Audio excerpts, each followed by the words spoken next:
Yo, what is going on? Welcome to the channel. This is a pass or play video game review series where we go over some of the games that I'm semi interested in or all the way interested in, and we just go in a little bit more in depth than we usually would, and I just give my honest take on the game. So without wasting any time, let's get into it. So as a PC player, the first thing I like to look at when I get a new game are the graphic options. So I go into the graphic options for this game, and the only thing I see is DLSS and TAA, temporal anti-aliasing. There are no other upscalers, which is really weird to me because this game uses Unreal Engine, so it should just be easy enough to implement FSR, XeSS. So I'm unsure why those options weren't implemented, but that's unfortunate to see. Next, we're gonna get into the player customization. I'm not gonna go too deep into it, but you can do a lot of cool stuff in player customization. You can change up your face and all that. Can't really change up your clothes too much. But I gave my guy some cool little gear on the face or whatever, changed up his eyes, gave him the Rinnegan if you're into Naruto. I thought that was cool. Just being able to have that option is super cool. Okay, so now we got that out the way, we can talk about what sets Daemon X Machina Titanic Scion apart from Daemon X Machina 1, which the biggest thing is the open world.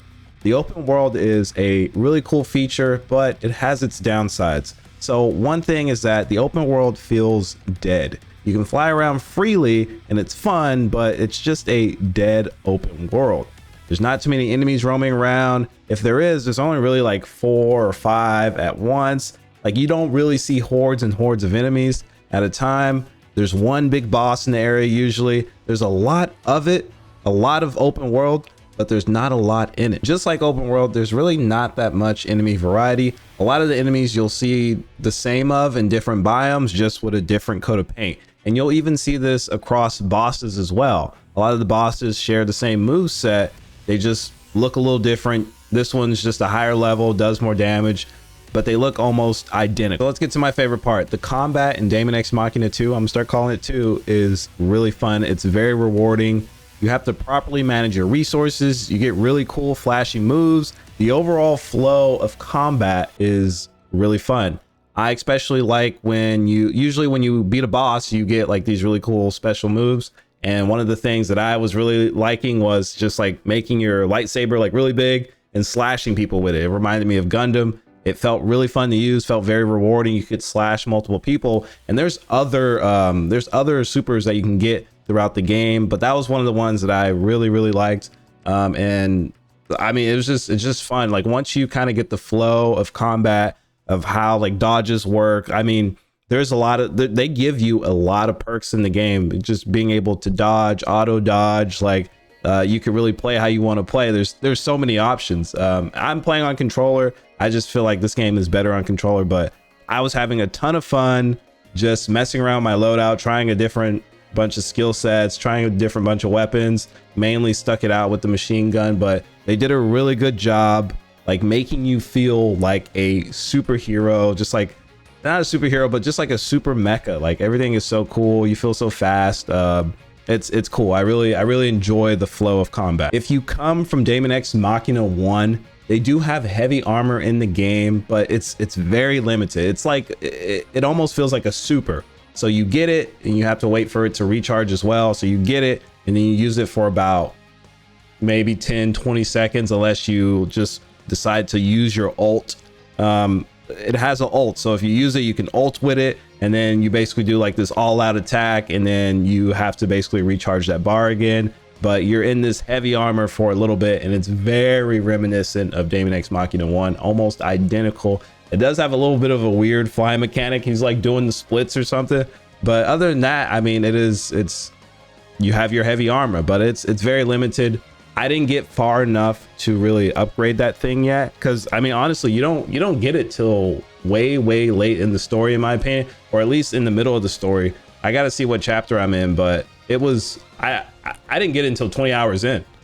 So you gotta I mean, I wasn't rushing the story either. I was enjoying the game, but it took me a while to get there to get it. Arsenal boss battles in Daemon X Machina feel really good, just because it's not just like a hack and slash, I'm gonna shoot this guy and that's it, right? It's rewarding because it wants you to figure it out. So each of these bosses have like a gimmick, right? So one might turn invisible, one might do like a shadow clone and you have to figure out which one is the real one.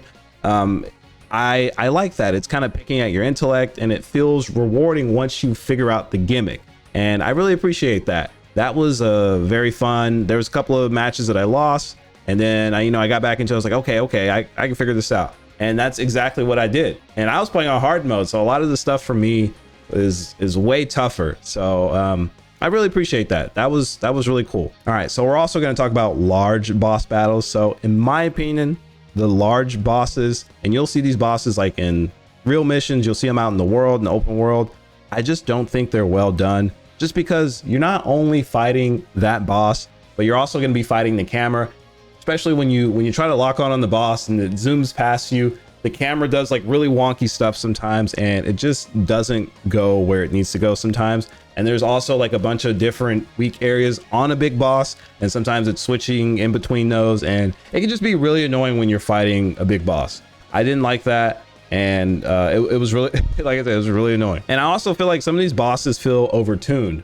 Earlier I said I am playing on hard mode, so it is probably my own fault, but like I'm fighting these bosses in the open world and I'm emptying like a whole mag into them. And it could be the case of my character's not ready to fight this boss, but if it's out in the open world, I'm gonna at least attempt it, right? And so I'm going back and forth to the beacon to go grab ammo, to get ammo, to go back to the boss, to fight it again, and just over and over until I can beat him. And to me, it feels like it's overtuned, like it's got way too much health if I have to go back like multiple times like that. But it could be a case of me just not being ready.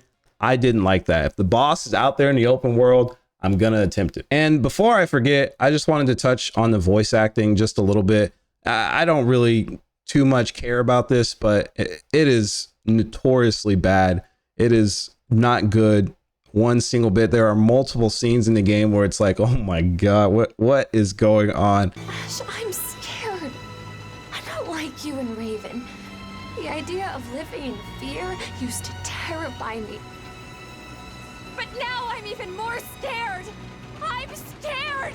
Don't you get it? If you don't take the game too serious, it's not really a big deal. I'm just saying, if that's something you care about, it is bad. I mean, there are scenes where like they bleep words. There are scenes like where people are crying and like there's no real emotion. There's scenes where the mouth is moving and then the words are coming out, but the mouth isn't really interpreting those words at all. It's just bad. Voice acting is bad. For $70, the voice acting has to be better. And if we want to talk about the missions, besides like the story missions, the side stuff isn't really that too in depth. Like you're going to be helping people, like escort missions. You're going to be carrying stuff, bringing it to certain locations. It's overall, in my opinion, it's pretty bland.